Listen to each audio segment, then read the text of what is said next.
सुप्रभात बच्चों। आज हम कक्षा 10वीं में वाक्य, जो हमारा अगला उपविषय है व्याकरण का, वाक्य करेंगे। आपके सिलेबस में, आपकी परीक्षा में रचना के आधार पर वाक्य है वो करेंगे हम। इसकी दोहराई कर रहे हैं क्योंकि ये कक्षा 9वीं में आपको करवा दिया गया था एक बार। अब इसकी रिवीजन कर रहे हैं, दोहराई कर रहे हैं। आपके सामने ये दो वाक्य लिखे हुए हैं। मेरा जन्म भारत में हुआ, काशी संस्कृति की पाठशाला है। भाषा की जो मुख्य विशेषता है वो संप्रेषण है। संप्रेषण का मतलब होता है बातचीत करना। पर बातचीत करने के लिए हम बातचीत किस तरह से करते हैं, जैसे मैं आपसे बात कर रही हूँ, आपको समझा रही हूँ, वाक्यों का प्रयोग कर रही हूँ। तो आज का जो हमारा उपविषय है वो वाक्य ही है। अब वाक्य बनते कैसे हैं वो हमें पता होना चाहिए। और ये जो वाक्य है ये आपको सही अर्थ अपना दे रहा होगा कि मेरा जन्म भारत में हुआ, काशी संस्कृति की पाठशाला है। इसमें ऐसी कोई भी बात नहीं है जो आपको समझ ना आ रही हो। तो इसमें ये जो शब्द है, ये शब्द है। वाक्य जो होता है वो पदों से मिलकर बना होता है। अब ये वाक्य है, इन वाक्यों में हम सबसे पहले इसकी विशेषता देखेंगे। इन दोनों वाक्यों की विशेषता क्या है? सबसे पहले तो ये पदों से मिलकर बना हुआ है। पद क्यों, शब्द क्यों नहीं? क्योंकि शब्द स्वतंत्र होते हैं। अगर मैं सिर्फ भारत बोलती हूँ, सिर्फ भारत, तो वो स्वतंत्र है, इससे कोई वाक्य नहीं बना है, तो स्वतंत्र है। स्वतंत्र होने के कारण ये शब्द है। और अगर इस भारत को हमने इस वाक्य में, इस इकाई में प्रयोग कर लिया है तो ये पद बन गया है। तो ये सबसे पहले ये जो वाक्य है वो पदों के समूह से बना है। ये क्या है? पदों का समूह है, एक पद नहीं है, काफी पद मिलकर बने हुए हैं, तो पदों का समूह है। दूसरी इसकी विशेषता वाक्य की कि एक व्यवस्थित है। व्यवस्थित में मैनेज्ड। अगर हम इसमें ये बोलें कि भारत में जन्म मेरा हुआ, भारत में मेरा हुआ जन्म, ऐसा कुछ अगर बोलें तो हमें वाक्य पूरा अर्थ नहीं दे पा रहा है, वो वाक्य नहीं है। तो ये सबसे पहले पदों का समूह है। और दूसरा ये क्या है? पदों का व्यवस्थित समूह है। और तीसरी इसकी विशेषता क्या है कि ये अपना पूरा अर्थ दे रहा है, पूरा अर्थ दे रहा है। और इसमें जो ये हर पद है वो व्याकरणिक इकाई में बंधा हुआ है, व्याकरणिक कार्य कर रहा है। मतलब ऐसा कोई निरर्थक शब्द नहीं है, यहाँ पर व्याकरणिक कार्य कर रहा है। तो वाक्य हमने क्या समझा कि वाक्य क्या होता है कि पदों का व्यवस्थित समूह होता है, पदों का व्यवस्थित समूह, और उसका अर्थ भी निकलता है। और हर पद जो होता है वो व्याकरणिक इकाई में बंधा होता है, व्याकरणिक कार्य वो कर रहा होता है। जैसे कि यहाँ पे भारत है, वो संज्ञा का कार्य कर रहा है। इसी तरह से ये हुआ जो क्रिया का कार्य कर रहा है। हर पद जो है वो व्याकरणिक इकाई में बंधा होता है, व्याकरणिक कार्य वो कर रहा होता है। तो पद वाक्य की हम डेफिनेशन देखें, वाक्य की परिभाषा देखें, तो क्या वाक्य की परिभाषा क्या हो जाएगी कि पदों का व्यवस्थित समूह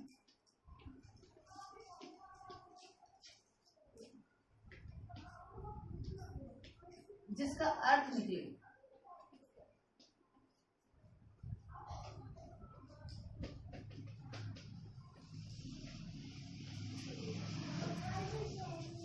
वाक्य कहलाता है।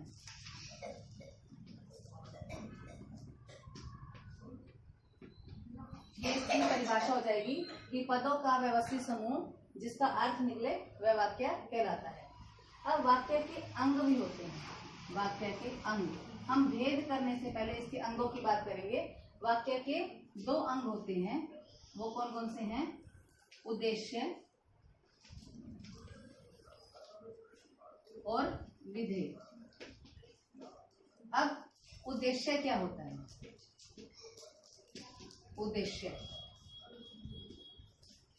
जैसे हम कोई भी कार्य कर रहे होते हैं तो उसका कोई ना कोई उद्देश्य होता है। अब मैं ये आपको समझा रही हूँ, उसका उद्देश्य क्या है कि आपको ये उपविषय समझ आ जाना चाहिए, क्योंकि ये परीक्षा के लिए महत्वपूर्ण है। 4 अंकों का आएगा, तो ये आपको समझना जरूरी है। इसका एक उद्देश्य है और आगे भी परीक्षाओं में आपके ये काम आएगा। तो उद्देश्य क्या होता है? जिसके बारे में बात की जाए वाक्य में, जिसके बारे में बात की जाए।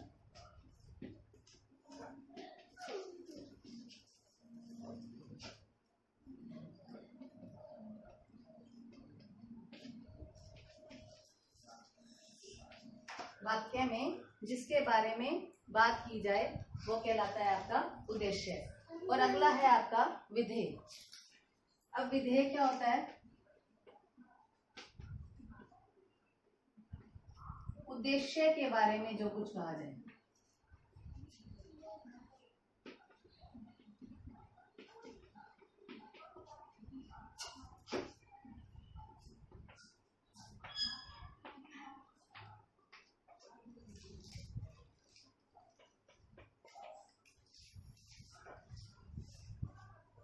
ये आपका उद्देश्य और विधेय है। उद्देश्य क्या है कि वाक्य में जिसके बारे में बात की जाए।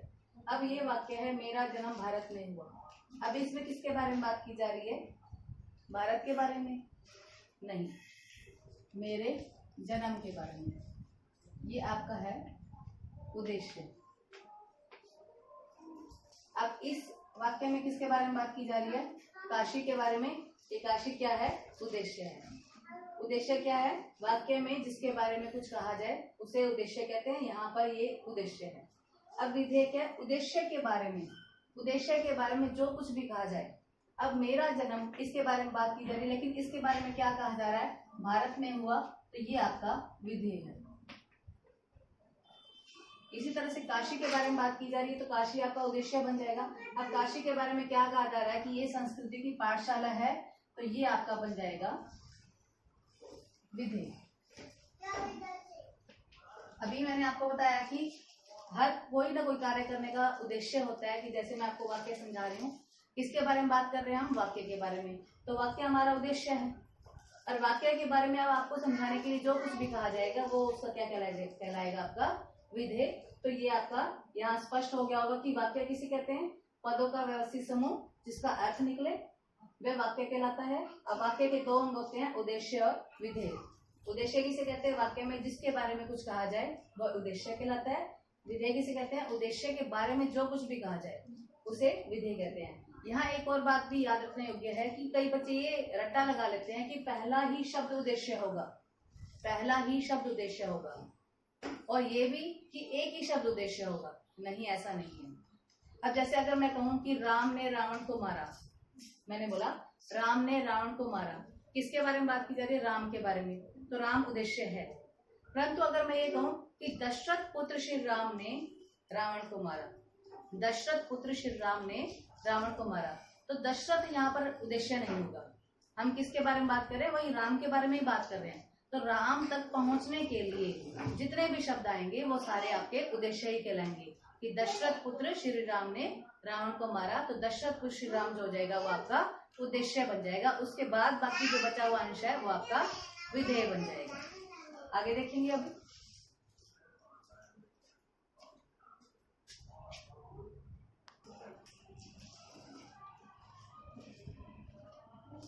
अभी ये आपके सामने 3 वाक्य लिखे हुए हैं। खीरा लजीज होता है, राम विदेश गया परंतु नहीं लौटा, उसने कहा कि मैं दिल्ली जाऊंगा।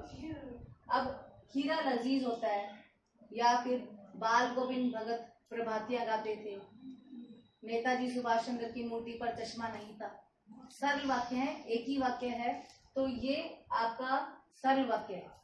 अब सरल वाक्य क्या होता है उसके बारे में हम बात करेंगे। इसको हम कह रहे हैं कि ये सरल वाक्य है। अब सरल वाक्य की पहचान क्या होती है? सरल वाक्य है ऐसा वाक्य होता है जिसमें एक ही उद्देश्य और एक ही विधेय होता है। उद्देश्य एक होता है, मतलब काम जिसके बारे में बात की जा रही है ना वो केवल एक ही होता है। अब खीरा लजीज होता है, खीरा एक ही है, उद्देश्य खीरे के बारे में बात की जा रही है तो खीरा उद्देश्य है, एक ही है। और लजीज होता है, ये विधेय है, विधेय भी एक है। तो ये आपका सरल वाक्य है। परंतु यहाँ पर एक बात और ध्यान देने योग्य है कि अगर मैं ये कहूं राम, सीता और मोहन पढ़ रहे हैं। अब आपने ये माइंड में बिठा लिया कि सरल वाक्य में तो एक ही उद्देश्य होता है और एक ही विधेय होता है। परंतु यहाँ देखें कि किसके बारे में बात की जा रही है? राम, सीता और मोहन के बारे में बात की जा रही है। यहाँ पर तो उद्देश्य एक से अधिक है। परंतु सरल वाक्य में ध्यान रखना है, विधेय केवल एक होना चाहिए। विधेय मतलब क्रिया, उद्देश्य के अंतर्गत कर्ता आता है और विधेय के अंतर्गत क्रिया के साथ अन्य शब्द भी आते हैं। तो क्रिया केवल एक ही होनी चाहिए, ये तीनों मिलकर एक ही कार्य कर रहे हैं, पढ़ने का। तो यहाँ पर विधेय एक ही है, विधेय एक, और उद्देश्य एक से अधिक।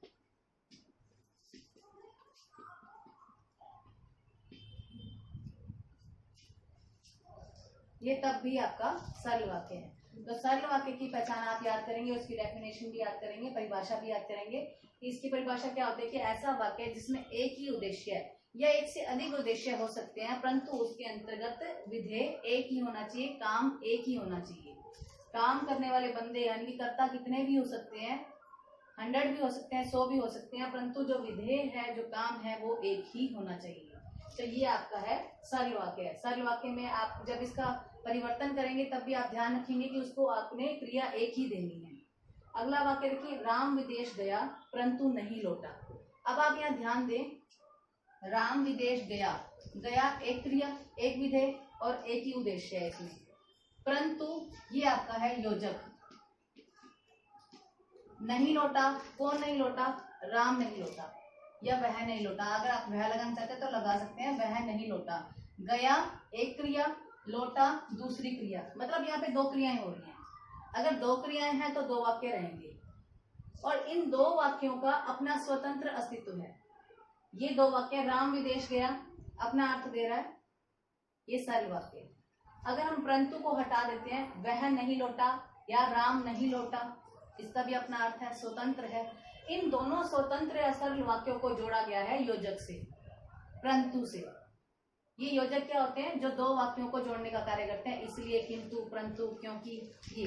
अब ऐसे दो सरल वाक्य है, दो सरल वाक्य की बात करिए, दो वाक्यों की बात करिए। सरल वाक्य में केवल एक ही वाक्य होता है, परंतु ये आपका है संयुक्त वाक्य है। संयुक्त वाक्य में क्या होता है कि दो सरल वाक्य होते हैं। संयुक्त वाक्य में दो सरल वाक्य होते हैं, दोनों का अपना स्वतंत्र अस्तित्व होता है, अपना अर्थ होता है, और ये दोनों वाक्य क्या करते हैं? योजक से जुड़े होते हैं। और अगर हम इस योजक को हटाएं, इन दोनों का अपना अपना अर्थ निकलता है, तो ये कहलाता है आपका संयुक्त वाक्य। संयुक्त वाक्य बनाते समय भी आपने ध्यान रखना है कि आपको दो वाक्य बनाने होंगे। जब आप इसका परिवर्तन करेंगे, दो क्रियाएं बनानी पड़ेंगी। तो राम विदेश गया परंतु वह नहीं लौटा, ये आपका है संयुक्त वाक्य। अगला है, उसने कहा कि मैं दिल्ली जाऊंगा। उसने कहा, ये पहला वाक्य है, उसने कहा। मैं दिल्ली जाऊंगा, यह आपका दूसरा वाक्य है, और इसको की से जोड़ा गया है, की से इसको जोड़ा गया है। तो आपके माइंड में आ सकता है कि ये संयुक्त वाक्य है, परंतु ये संयुक्त वाक्य नहीं है। क्यों नहीं है? क्योंकि आप देखेंगे, उसने कहा, हमारे माइंड में एक प्रश्न आता है कि उसने कहा तो क्या कहा, हमें पूरा इसका अर्थ नहीं मिल रहा है, तो ये अपना स्वतंत्र अस्तित्व नहीं है इसका। ये मतलब आगे अपना अर्थ बता रहा है, आगे विस्तार दे रहा है, इसका विस्तृत इसका वर्णन कर रहा है कि मैं दिल्ली जाऊंगा।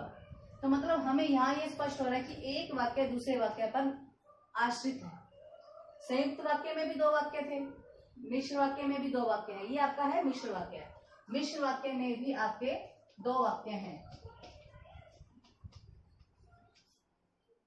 मिश्र वाक्य में भी दो वाक्य हैं, परंतु इन दो वाक्य की विशेषता क्या है कि एक प्रधान उपवाक्य है और दूसरा उस पर आश्रित है। अब हमें पहचान कैसी होगी कि कौन सा प्रधान है और कौन सा आश्रित है? प्रधान क्या होता है? मेन। मेन जैसे हमारी फैमिली में मेन कौन होते हैं? या तो हमारे दादाजी या हमारे पिताजी, उसके बाद अन्य जो सदस्य हैं वो आगे अपना कार्य करते हैं। तो उसने कहा, यहाँ पे प्रधान क्या है? उसने कहा। आपको लगेगा कि ये कैसे प्रधान हो सकता है, इसका तो अपना अर्थ ही नहीं निकल रहा, उसने कहा तो क्या कहा। परंतु अगर वो कहता ही नहीं तो ये वाक्य, इस वाक्य का अस्तित्व ही नहीं होता। यानी कि ये मेन है कहने वाला, इसके बाद ही अपना अगला वाक्य जो है वो अस्तित्व में आया है, इसके बाद ये अगले वाक्य की उत्पत्ति हुई है। तो ये आपका मेन है, ये आपका प्रधान है, ये आपका है प्रधान उपवाक्य। इसको आपने की से जोड़ा है, की से जोड़ा है। मैं दिल्ली जाऊंगा, ये आपका है आश्रित, आश्रित उपवाक्य। दोबारा से ध्यान से देख लें, संयुक्त वाक्य और मिश्र वाक्य में क्या अंतर रहता है कि संयुक्त वाक्य में भी 2 वाक्य होते हैं, मिश्र वाक्य में भी 2 वाक्य होते हैं। संयुक्त वाक्य में 2 वाक्य योजक से जुड़े होते हैं, परंतु दोनों का अपना अपना अर्थ निकलता है। लेकिन मिश्र वाक्य में 2 वाक्य एक दूसरे से जुड़े होने के बावजूद एक प्रधान होता है और दूसरा उस पर आश्रित होता है। दोनों का एक दूसरे के बिना अस्तित्व नहीं होता है, आश्रित होते हैं, डिपेंड करते हैं। तो उसने कहा ये आपका प्रधान है और दूसरा उस पर आश्रित उपवाक्य है, तो ये आपका कहलाएगा मिश्र वाक्य है। एक बार दोबारा देख लें कि सरल, संयुक्त और मिश्र ये आपके हैं रचना के आधार पर। तो हमारा जो परीक्षा में आएगा रचना के आधार पर वाक्य, इसके आपके 3 वाक्य हैं। पहला है आपका सरल,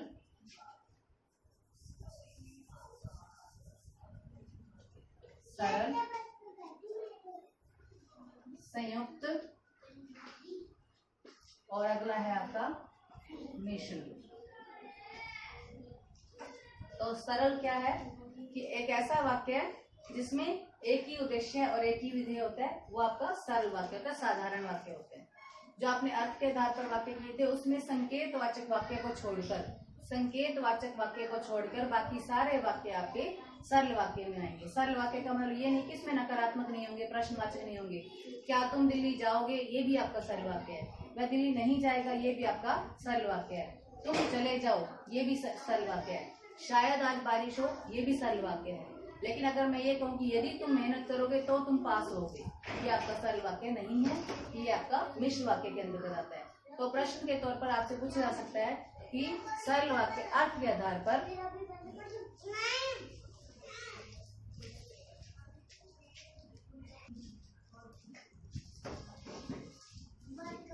तो आपसे प्रश्न के तौर पर ये पूछा जा सकता है कि अर्थ के आधार पर जो वाक्य हैं उनमें से कौन कौन से सरल वाक्य हैं और कौन सा मिश्र वाक्य के तौर पर प्रयोग किया जा सकता है। तो अर्थ के आधार पर हमारे 8 भेद थे। 8 भेदों में से सिर्फ एक भेद है संकेतवाचक। वो संकेतवाचक वाक्य जो है वो केवल मिश्र वाक्य में आता है, या आपके मिश्र वाक्य में आता है। बाकी सारे 7 भेद जो आपके विधानवाचक है, विस्मयादि बोधक है, संभावनार्थक है, इच्छा बोधक है, नकारात्मक है, आज्ञार्थक है, ये सारे के सारे आपके सरल वाक्य में ही आएंगे। ठीक है। सरल वाक्य में आप ये बिल्कुल भी मत समझ लेना कि एक साधारण सा वाक्य होगा, शायद आज बारिश होगी, ये भी आपका सरल वाक्य ही है। मैं नहीं जाऊंगा, ये भी आपका सरल वाक्य ही है, ये ध्यान रखेंगे आप। और संयुक्त वाक्य में क्या था, संयुक्त वाक्य में 2 सरल वाक्य थे। उन दोनों सरल वाक्यों का अपना स्वतंत्र अस्तित्व था और ये दोनों वाक्य जो थे वो योजक से जुड़े हुए थे। और अगर हम उस योजक को हटा देते हैं तो वो दोनों का अपना अपना अर्थ निकलता है। अगला है आपका मिश्र वाक्य। मिश्र वाक्य में भी 2 वाक्य थे, परंतु क्या अंतर था कि एक प्रधान उपवाक्य था और दूसरा उस पर आश्रित था। यानी कि एक वाक्य दूसरे वाक्य के बिना पूरा नहीं था। दोनों योजक से जुड़े हुए थे, परंतु दोनों एक दूसरे के बिना अधूरे थे। तो ये आपका है मिश्र वाक्य है। मिश्र वाक्य में क्या होता है कि एक प्रधान उपवाक्य होता है, दूसरा उस पर आश्रित होता है। और मिश्र वाक्य में अर्थ के आधार पर कौन सा भेद आता है, अर्थ के आधार पर संकेतवाचक वाक्य आता है, संकेतवाचक वाक्य। अब यहाँ एक और बात भी ध्यान देंगे, केवल ये वाला वाक्य है, इस तरह का वाक्य ही मिश्र वाक्य नहीं होगा।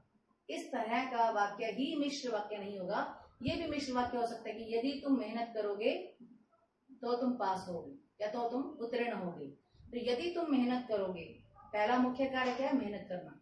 उसके बाद अन्य कार्य हो रहा है कि वो पास हो जाएगा।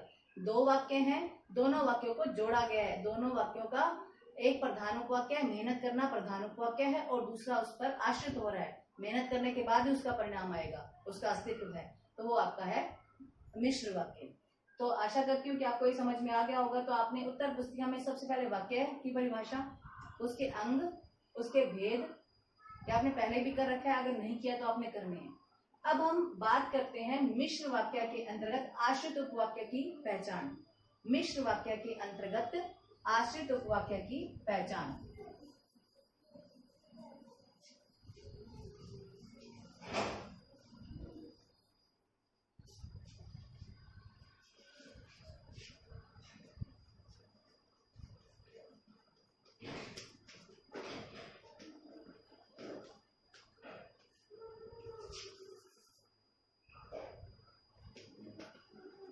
अध्यापक ने बताया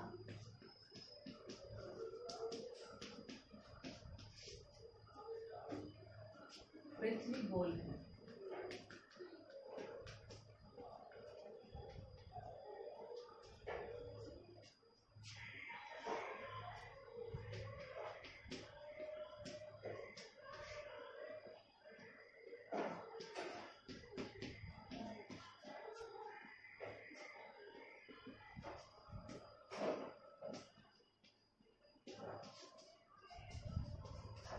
जिसने कल चोरी की वह पकड़ा गया। जब तुम जाओगे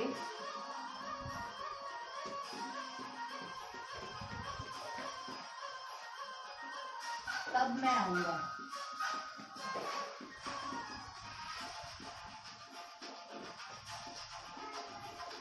ये आपके 3 हैं, इसे हम देखेंगे अभी।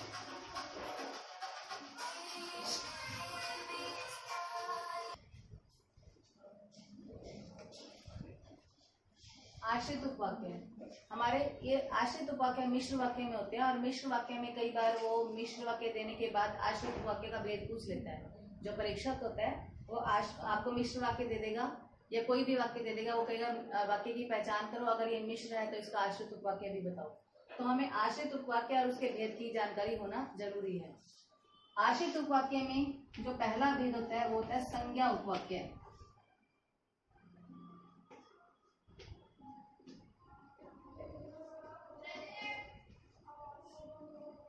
और दूसरा उसका भेद होता है विशेषण।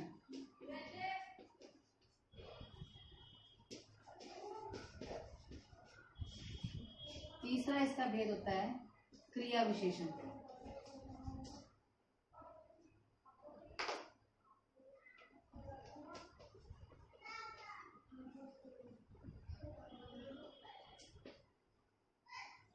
तो सबसे पहले तो आपको आश्रित उपवाक्य की पहचान होनी चाहिए कि आश्रित उपवाक्य है कौन सा। अगर आपको आश्रित उपवाक्य की पहचान है, फिर हम आगे उसके भेदों की बात करते हैं। आगे देखेंगे, जैसे पहला हमारा वाक्य है अध्यापक ने बताया पृथ्वी गोल है। थोड़ा सा दिमाग पर जोर डालिए और देखिए कि अध्यापक ने बताया पृथ्वी गोल है, तो कौन सा इसमें आश्रित हो सकता है। अध्यापक ने बताया ये आश्रित हो सकता है, माइंड में आ सकता है कि ये आश्रित हो, क्योंकि इसका अपना अर्थ नहीं निकल रहा है। अध्यापक ने बताया तो क्या बताया, परंतु ये देखिए कि अगर वो बोलता ही नहीं तो वाक्य उत्पन्न होता ही नहीं, उसका बोलना प्रधान है, तो ये आपको हो जाएगा प्रधान। अध्यापक ने बताया प्रधान उपवाक्य है। पृथ्वी गोल है, ये आपका है आश्रित उपवाक्य। अब ये आश्रित कौन सा है? आश्रित में आपके ये 3 हैं, संज्ञा उपवाक्य, विशेषण और क्रिया विशेषण। अब संज्ञा उपवाक्य की पहचान क्या होती है? सबसे पहले संज्ञा उपवाक्य यानी ये जो आश्रित उपवाक्य है वो क्या करेगा, प्रधान उपवाक्य में क्या का उत्तर देगा। कि अगर आप प्रधान उपवाक्य में क्या लगाएं, अध्यापक ने क्या बताया, अध्यापक ने क्या बताया, क्या का उत्तर दे रहा है, तो जो वाक्य उत्तर दे रहा है वो आपका आश्रित है और वही आपका संज्ञा उपवाक्य है। ये संज्ञा का कार्य कर रहा है, ये पूरा वाक्य जो है वो संज्ञा का कार्य कर रहा है। मतलब कोई कथन आपको बताया जा रहा है, तो किस चीज की जानकारी दी जा रही है, तो ये आपका संज्ञा उपवाक्य है। तो अध्यापक ने क्या बताया, पृथ्वी गोल है। तो संज्ञा उपवाक्य की